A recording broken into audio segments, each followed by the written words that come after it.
పుట్టింది.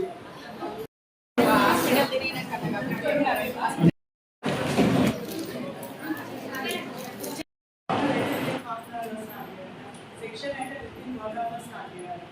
తర్వాత అది ఎక్కడ కంటిన్యూ చేయాలి అంటే మనం 6 మంత్స్ ఎక్స్క్లూజివ్ రెస్ట్ ఉంది.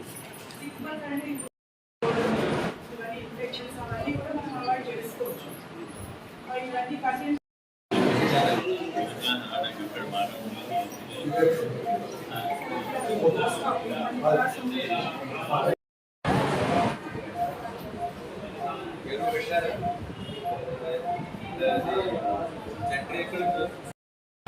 మనకు వచ్చే బెనిఫిట్స్ ఏంటంటే బేబీకి ఇమ్యూనిటీ పోస్ట్మార్టం సైకిల్స్ ఇవన్నీ కొంచెం తగ్గుతాయి.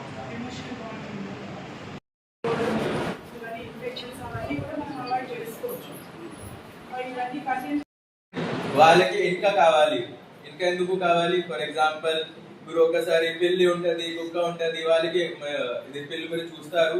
2 days 3 days లో మామూలుగా వాళ్ళు రోడ్ మీద వెళ్తారు, సొంత తింటారు, అన్ని వాళ్ళకి టేక్ కేర్ కి అవసరం లేదు.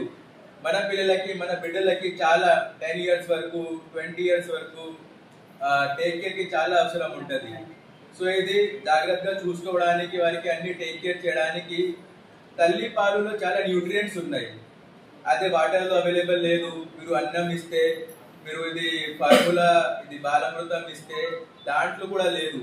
దానికోసం ఇది చెప్తుంది తల్లి పాలు చాలా ఇంపార్టెంట్ గా చాలా ముఖ్యమైన ఉంటది. సో వెంటనే పుట్టిన వెంటనే 1 గంట లోపల అందరూ నర్సరీ స్టాఫ్ మన ఆశాస్ ఎన్షూర్ చేయాలి దట్ పుట్టిన తర్వాత 1 గంట లోపల ఖచ్చితంగా తల్లి పాలు ఇవ్వాలి.